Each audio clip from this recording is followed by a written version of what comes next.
धन्यवाद अध्यक्ष महोदय। माननीय मंत्री एते विस्तारित भाव में उत्तर उपस्थापन कर एकाधिक प्रश्न परिवार लोभ संवरण करने एक दुर्व व्यापार हो पड़ी मो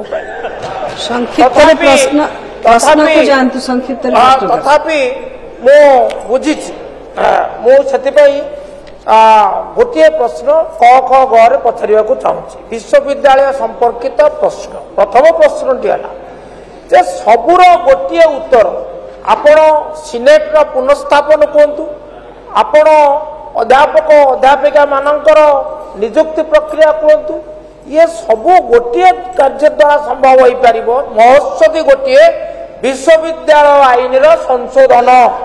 वर्तमान विश्वविद्यालय आमर जोड़े आईन मूल आईन 1989 तापर 20 मसीह संशोधित आईन ताकू नहीं सारा राज्य में अनेक प्रश्न सृष्टि होता। सुतरां मोर क प्रश्न है विश्वविद्यालय आईन संशोधन करने सरकार विचार करुचंती कि एवं ए संक्रांत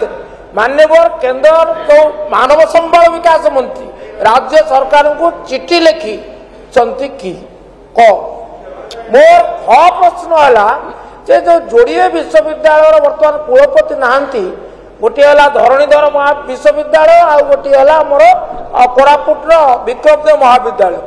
आपण कहले वेस्ट द्वारा परिचालित से अवगत हलु कि समाधान आपण केबे सुधा ये जोड़े विश्वविद्यालय कुलपति नियुक्ति करेंगे निर्दिष्ट समय सीमा सूचना देवे। एवं तृतीय कथा है केन्द्रापड़ा केन्द्रापड़ा कॉलेज को आपण जो केन्द्रापड़ा बंधु महाकापड़ा प्रतिनिधि उत्तर कहले विचार करपर ये विचार आपन को अभिनंदन जनाऊे एवं से अनुरोध करुच्ची आपण केन्द्रापड़ा स्वयं शासित महाविद्यालय को सरकारी विश्वविद्यालय परिणत करने सह आयबा युक्त 2 विज्ञान महाविद्यालय को युक्त 3 महाविद्यालय जेतु सरकारी महाविद्यालय करने सदैव दृष्टि निक्षेप करेंगे कि। धन्यवाद माननीय मंत्री।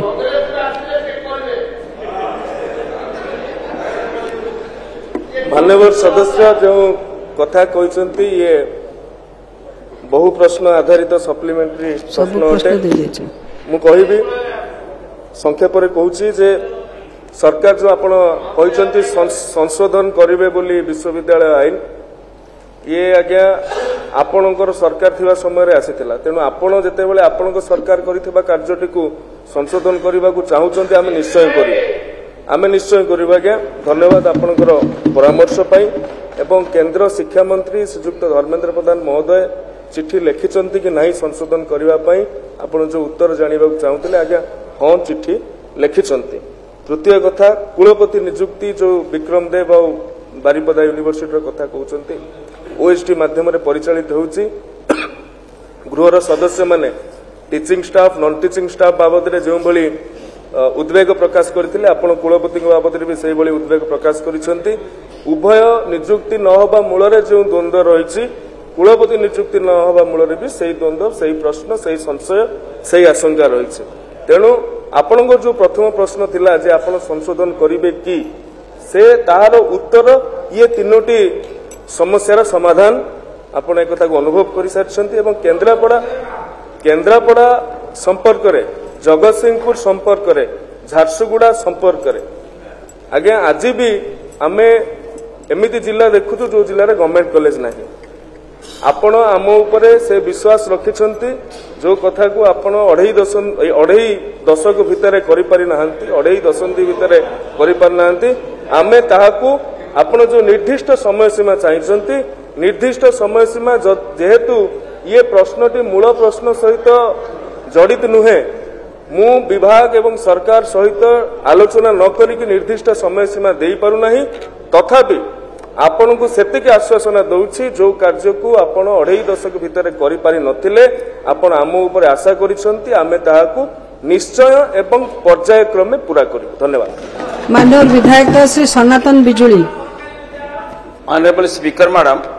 संक्षिप्त कुलपति व अध्यापक चयन को नहीं केंद्र सह राज्य विवाद